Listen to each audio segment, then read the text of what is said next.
Hello friends, welcome to my channel. Edutoria current affairs book से हमने जो series start किया था उसके सारे प्रैक्टिस सेट कवर करने के बाद अब हम लोग इस बुक को चैप्टर वाइज पढ़ रहे हैं। तो इसका पहला चैप्टर है फटाफट 100.com, जिसके 2 वीडियोज आ चुके हैं और आज ये तीसरा वीडियो है। हम लोग इस बुक को ऐसे पढ़ेंगे लोग रिलेट करके, जिससे कि हमें काफ़ी अच्छे से याद हो जाए और आने वाले एग्जाम्स में हमें इससे काफ़ी हेल्प मिले। तो करंट अफेयर सिर्फ एक क्वेश्चन पढ़ लेने से, एक क्वेश्चन पढ़ के आगे निकल जाने से पीछे वाले क्वेश्चन हम भूलते जाते हैं। तो अगर हम उसे रिलेट करके पढ़ेंगे तो ये हमें काफ़ी अच्छे से याद हो जाता है और इससे हमें एग्ज़ाम्स में काफ़ी हेल्प मिलता है। तो चलिए स्टार्ट करते हैं। उम्मीद करती हूँ आपको ये वीडियो पसंद आएगी। अगर वीडियो अच्छी लगे तो इसे लाइक और शेयर करें और चैनल को सब्सक्राइब करें। तो चलिए स्टार्ट करते हैं। आज 38 से शुरू कर रहे हैं हम लोग। पिछले वीडियो में हम सिर्फ 37 तक ही कर पाए थे, तो इसके आगे आप अब देखते हैं। पहला है 38 नंबर। भारत में पहला स्वदेशी रूप से निर्मित हाइपरलूप प्रणाली के विकास के लिए सहयोग किन के बीच हुआ है? तो हाइपरलूप प्रणाली के विकास के लिए सहयोग भारतीय रेलवे और IIT मद्रास के बीच हुआ है। और इससे रिलेटेड कुछ फैक्ट्स हैं, जैसे कि रेल मंत्रालय और इंडिया पोस्ट के बीच पार्सल की डोर टू डोर डिलीवरी के लिए समझौता हुआ है, तो इसे आप याद रखिएगा। और इसी तरह है कदम। तो कदम क्या है? तो मेड इन इंडिया प्रोस्थेटिक घुटना है। कदम एक मेड इन इंडिया प्रोस्थेटिक घुटना है जिसे IIT मद्रास ने विकसित किया है। तो इसी तरह हम लोग पूरे बुक को रिलेट करके पढ़ेंगे, जिससे कि हमारी करंट अफेयर्स की तैयारी काफ़ी अच्छी हो जाएगी और एग्जाम्स में हमें इससे काफ़ी हेल्प मिलेगा। नेक्स्ट है 39। दुनिया के पहले नैनो यूरिया संयंत्र का उद्घाटन कहाँ हुआ है? तो दुनिया के पहले नैनो यूरिया संयंत्र का उद्घाटन गुजरात में हुआ है। और इसका उद्घाटन किसने किया है? तो प्रधानमंत्री नरेंद्र मोदी ने किया है। और दुनिया के पहले नैनो यूरिया लिक्विड का निर्माण किसने किया था? तो इसका निर्माण इफ़को ने किया था। इसे आप इम्पोर्टेंट करके याद रखिएगा, ये बहुत इम्पोर्टेंट है। इफ़को ने इसे निर्मित किया था। और इस इफ़को के अध्यक्ष कौन है? तो अभी वर्तमान में इसके अध्यक्ष है दिलीप संघानी। और इसी तरह global centre for traditional medicine का उद्घाटन भी जामनगर में प्रधानमंत्री नरेंद्र मोदी ने किया था। नेक्स्ट है 40 नंबर। देश का सबसे ऊंचा मेडिकल टावर कहाँ बना है? तो देश का सबसे ऊंचा मेडिकल टावर जयपुर में बना है। जयपुर कहाँ है? राजस्थान में। और राजस्थान से रिलेटेड फैक्ट्स हैं, जैसे कि यहाँ के राज्यपाल है कलराज मिश्र और अशोक गहलोत यहाँ के मुख्यमंत्री हैं। स्टैच्यू ऑफ पीस राजस्थान के पाली में है, इसे आप याद रखिएगा। और इसी तरह है कि अटल सामुदायिक नवाचार केंद्र कहाँ है? तो इसकी स्थापना जयपुर में हुई थी, अटल सामुदायिक नवाचार केंद्र की। और राजस्थान राज्य ने राजीव गांधी खेल रत्न पुरस्कार खिलाड़ियों के लिए शुरू किया था, इसे भी आप याद रखिएगा। नेक्स्ट है 41 नंबर क्वेश्चन। उत्तर भारत का पहला औद्योगिक बायोटेक पार्क का निर्माण कहाँ हुआ है? तो उत्तर भारत का पहला औद्योगिक बायोटेक पार्क कठुआ जिला में निर्मित हुआ है। और ये कठुआ जिला कहाँ है? तो ये जम्मू कश्मीर का एक ज़िला है। और जम्मू कश्मीर से रिलेटेड है, जैसे कि जम्मू कश्मीर में लेवेंडर महोत्सव मनाया गया। कहाँ मनाया गया? तो जम्मू कश्मीर के डोडा जिला में। जम्मू कश्मीर की स्थापना जम्मू कश्मीर की स्थापना 31 अक्टूबर इसके पुनर्गठन 31 अक्टूबर 2019 को हुआ। और इससे एक केंद्र शासित प्रदेश लद्दाख और एक जम्मू कश्मीर बना।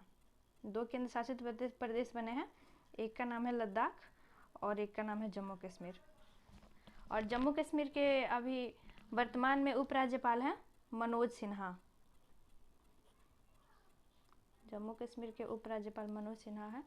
जम्मू कश्मीर में मनाया गया अभी कंचोथ पर्व और हेरथ पर्व भी जम्मू कश्मीर में ही मनाया गया था, तो इसे भी आप लोग याद रखिएगा। नेक्स्ट है 42। भारतीय वायुसेना के लिए देश का पहला हेरिटेज सेंटर कहाँ बना है? तो भारतीय वायुसेना के लिए देश का पहला हेरिटेज सेंटर चंडीगढ़ में बना है। और इससे रिलेटेड कुछ एक्स्ट्रा फैक्ट्स हैं, जैसे PGI चंडीगढ़ को सेंटर फॉर तंबाकू कंट्रोल के लिए WHO पुरस्कार मिला है, इसे आप याद रखिएगा। नेक्स्ट है 43। ड्रोन नीति 2022 को मंजूरी देने वाला भारत का पहला राज्य कौन बना है? तो ड्रोन नीति 2022 को मंजूरी देने वाला भारत का पहला राज्य बन गया है हिमाचल प्रदेश। इसे आप याद रखिएगा, हिमाचल प्रदेश। मैंने इसका शॉर्ट नोट बनाया है, तो उम्मीद करती हूँ आपको ऐसे अच्छा लगेगा और ऐसे अच्छे से याद भी हो जाएगा।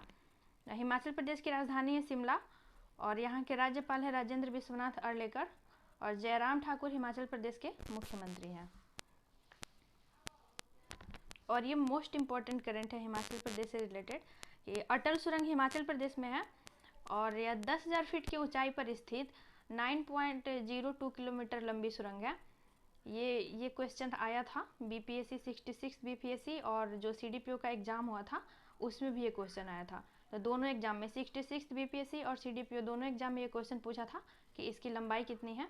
तो इसकी लंबाई 9.02 किलोमीटर है और ये अटल सुरंग कहाँ है? हिमाचल प्रदेश में। और कितना ऊंचा है? तो 10,000 फीट की ऊंचाई पर स्थित है। नेक्स्ट है 44 नंबर क्वेश्चन है, भारतीय रेलवे द्वारा भारत गौरव योजना के तहत पहली निजी ट्रेन कहाँ से कहाँ तक चली है? तो भारतीय रेलवे द्वारा भारत गौरव योजना के तहत पहली निजी ट्रेन कोयम्बटूर से शिरडी के बीच चली है। और भारत गौरव योजना कब लॉन्च हुई थी? तो इस योजना की शुरुआत 23 नवंबर 2021 को हुई थी। और अभी वर्तमान में रेलवे के अध्यक्ष और सीईओ कौन है? तो रेलवे के अध्यक्ष और सीईओ वीके त्रिपाठी हैं। इसे आप इम्पोर्टेंट करके याद रखिएगा। नेक्स्ट है 45 नंबर क्वेश्चन, बालिका पंचायत शुरू करने वाला पहला राज्य कौन बना है? तो बालिका पंचायत का चुनाव गुजरात में हुआ है। गुजरात का एक गांव है कुनरिया गांव। कुनरिया गांव,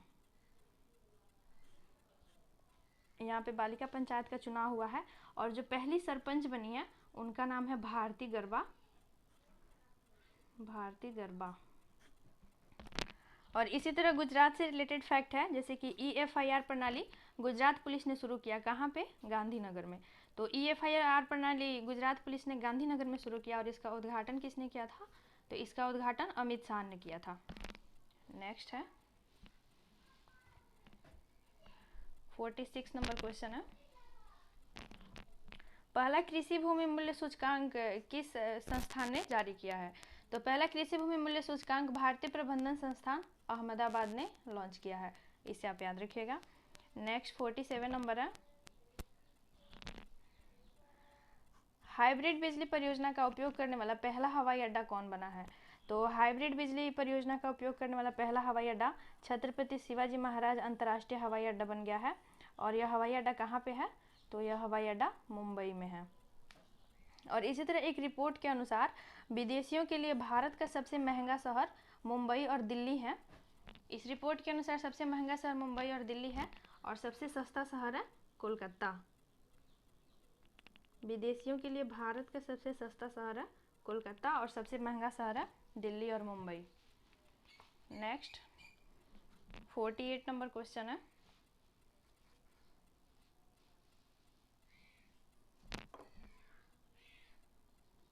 नेक्स्ट 48 नंबर है, भारत की पहली महिला लड़ाकू 1 मिनट 48 नंबर क्वेश्चन है, भारत की पहली महिला लड़ाकू हेलीकॉप्टर पायलट कौन बनी है? तो भारत की पहली महिला लड़ाकू हेलीकॉप्टर पायलट बन गई है कैप्टन अभिलाषा पाठक। कैप्टन अभिलाषा पाठक पहली महिला लड़ाकू हेलीकॉप्टर पायलट बनी है। इसी तरह 49 नंबर क्वेश्चन है, स्वदेशी नेविगेशन सिस्टम गगन। गगन क्या है? तो गगन एक स्वदेशी नेविगेशन सिस्टम है और इसका उपयोग करने वाली एशिया की पहली एयरलाइंस कौन बनी है? तो इसका उपयोग करने वाली एशिया की पहली एयरलाइंस इंडिगो बन गई है। नेक्स्ट 50 नंबर है, हिमालयन बर्ड काउंट में पक्षियों की प्रजातियों की संख्या सबसे अधिक किस राज्य में है? तो हिमालयन बर्ड काउंट में पक्षियों की प्रजातियों की सबसे अधिक संख्या उत्तराखंड राज्य में है। इसे आप इम्पोर्टेंट करके याद रखिएगा। नेक्स्ट है 51 नंबर क्वेश्चन, अंतर्राष्ट्रीय बुकर पुरस्कार से सम्मानित होने वाली पहली भारतीय लेखिका कौन बनी है? तो अंतर्राष्ट्रीय बुकर पुरस्कार से सम्मानित होने वाली पहली भारतीय लेखिका गीतांजलि श्री बनी है। और इनकी बुक कौन थी? तो बुक का नाम था रेत समाधि, जिसका अंग्रेजी में अनुवाद डेजी रोकवेल ने किया टॉम्ब ऑफ सैंड के नाम से।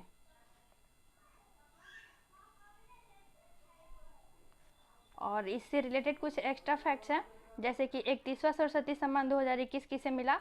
तो यह रामदरस मिश्र को मिला। और किस बुक के लिए? तो मैं तो यहाँ हूँ, इनके बुक का नाम था। नेक्स्ट है JCB प्राइज 2021 किसे मिला? तो JCB प्राइज 2021 M मुकुंदम को उनके बुक दिल्ली सोली लोकी के लिए मिला। और नेक्स्ट है 31वां व्यास सम्मान किसे मिला? तो 31वां व्यास सम्मान असगर वजाहत को मिला और उनकी बुक का नाम था महाबली। महाबली के लिए असगर वजाहत को 31वां व्यास सम्मान मिला। और इसी तरह बिहारी सम्मान किसे मिला, तो यह भी 31वां बिहारी सम्मान था। 31वां बिहारी सम्मान मधु कंकारिया को उनके बुक हम यहाँ थे बुक के लिए मिला मधु कंकारिया को। नेक्स्ट है 52 नंबर, किस बाल्टिक देश में भारत पहली बार दूतावास खोल रहा है, तो भारत लिथुआनिया में पहली बार दूतावास खोल रहा है। यह एक बाल्टिक देश है और लिथुआनिया की राजधानी है विल्निस और यहाँ की मुद्रा है यूरो और यहाँ के राष्ट्रपति है गितानस नौसेदा। नेक्स्ट 53, कोविड-19 टीकाकरण कार्यक्रम को स्थगित करने वाला विश्व का पहला देश कौन बना है, तो कोविड-19 टीकाकरण कार्यक्रम को स्थगित करने वाला विश्व का पहला देश डेनमार्क बना है। और कोविड-19 से रिलेटेड कुछ फैक्ट्स हैं, इसे देख लेते हैं। जैसे कि भारत में 16 जनवरी 2021 को विश्व का सबसे बड़ा टीकाकरण कार्यक्रम की शुरुआत हुई थी, 16 जनवरी 2021 को। और भारत में पहली बार किसे टीका लगा था, तो ये टीका पहली बार लगा था मनीष कुमार को। ये दिल्ली के एक सफाई कर्मी थे। और कोवैक्सीन का निर्माण किसने किया है, तो इसका निर्माण भारत बायोटेक ने सीरम इंस्टीट्यूट के नेशनल इंस्टीट्यूट ऑफ वायरोलॉजी के सहयोग से किया है। इसी तरह कोविशील्ड का निर्माण आईसीएमआर ने serum institute of India ICMR और सीरम इंस्टीट्यूट ऑफ इंडिया ने ऑक्सफोर्ड एस्ट्राजेनिका के सहयोग से किया है। और इसी तरह कोविन 2.0 ये क्या है, तो ये एक डिजिटल प्लेटफॉर्म है तो कोविन 2.0 एक डिजिटल प्लेटफॉर्म है जो वैक्सीन के पंजीकरण, स्टॉक, सर्टिफिकेट और भंडारण से संबंधित है। और 100% टीकाकरण करने वाला पहला केंद्र शासित प्रदेश बन गया है अंडमान निकोबार। इसने डबल डोज दिया है अपनी पूरी आबादी को। 100% टीकाकरण वाला पहला यूटी अंडमान निकोबार। और पहला गांव बना है वेयान, जो कि जम्मू कश्मीर का एक गांव है। और किन्नौर पहला जिला बना है। 100% टीकाकरण करने वाला पहला जिला किन्नौर बना है। पहला शहर जिसने 100% टीकाकरण का लक्ष्य पूरा किया है भुवनेश्वर बना है। और पहला राज्य जिसने डबल डोज दिया है 100% अपनी आबादी को, ये हिमाचल प्रदेश बन गया है। नेक्स्ट है 54 नंबर, बर्ड फ्लू का नया स्ट्रेन H3N8 का पहला मामला चीन में मिला है। तो H3N8 क्या है, बर्ड फ्लू का एक नया स्ट्रेन है जो चीन में मिला है। चीन की राजधानी बीजिंग है, मुद्रा युआन है और यहाँ के राष्ट्रपति है शी जिनपिंग। और अभी जो 2022 में ब्रिक्स का 14वां शिखर सम्मेलन होने वाला है, तो उसकी अध्यक्षता कौन करेगा, तो उसकी अध्यक्षता चीन के पास है। ब्रिक्स का शिखर सम्मेलन 14वां इस बार हो रहा है 2022 में और चीन के पास इसकी अध्यक्षता है। नेक्स्ट है 55 नंबर, मालदीव और भारत के बीच संयुक्त रूप से पहली बार नेविगेशन चार्ट का अनावरण हुआ है। तो मालदीव और भारत के बीच नेविगेशन चार्ट का अनावरण हुआ है, इसे आप याद रखिएगा। मालदीव की राजधानी माले है और मुद्रा रुपया है। मालदीव के राष्ट्रपति हैं इब्राहिम मोहम्मद सोली। नेक्स्ट है 56, विश्व का पहला क्रिप्टो समर्थित भुगतान कार्ड नेक्सो कंपनी द्वारा लॉन्च किया गया है। तो विश्व का पहला क्रिप्टो समर्थित भुगतान कार्ड नेक्सो कंपनी ने लॉन्च किया है। और इसी तरह एक एक्स्ट्रा करंट है कि विश्व में पहला बिटकॉइन सिटी कहाँ बना है, तो बिटकॉइन सिटी बन गया है अल साल्वाडोर में। इसे आप इम्पोर्टेंट करके याद रखिएगा। नेक्स्ट 57 नंबर है, जंगली जानवरों को कानूनी अधिकार देने वाला पहला देश कौन बना है, तो जंगली जानवरों को कानूनी अधिकार देने वाला पहला देश बना है इक्वेडर। और इक्वेडर की राजधानी है क्विटो, $, यहाँ का मुद्रा है। और इसी तरह भारत में सड़क पे रहने वाले जानवरों के लिए पहली एम्बुलेंस सेवा कहाँ शुरू हुई है, तो पहली एम्बुलेंस सेवा तमिलनाडु में शुरू हुई है, इसे आप याद रखिएगा। नेक्स्ट 58 नंबर है, एशिया का सबसे बड़ा बौद्ध थीम पार्क कहाँ बना है, तो एशिया का सबसे बड़ा बौद्ध थीम पार्क तेलंगाना में बना है, जिसका नाम है बुद्धावनम। बुद्धावनम क्या है, तो एशिया का सबसे बड़ा बौद्ध थीम पार्क है और ये तेलंगाना में बना है। तेलंगाना की राजधानी हैदराबाद है। यहाँ के राज्यपाल तमिलिसाई सुंदरराजन है और के चंद्रशेखर राव यहाँ के मुख्यमंत्री हैं। नेक्स्ट 59 नंबर, विश्व का सबसे लंबा कांच वाला ब्रिज आम लोगों के लिए खुला। तो इससे यह कौन ब्रिज है, तो यह ग्लास बॉटम ब्रिज है, ग्लास बॉटम ब्रिज। और यह कहाँ बना है, तो ये वियतनाम में बना है। तो विश्व का सबसे लंबा कांच वाला ब्रिज यानी कि ग्लास बॉटम ब्रिज वियतनाम में बना है, जिसे आम लोगों के लिए खोल दिया गया है। वियतनाम की राजधानी है हनोई, डोंग यहाँ की मुद्रा है और यहाँ के प्रधानमंत्री हैं फाम मिन चिन।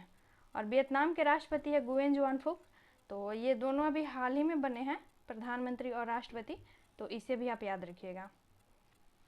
नेक्स्ट 60 नंबर, विश्व का सबसे लंबा सस्पेंशन पुल स्काई ब्रिज 721 पर्यटकों के लिए खुला।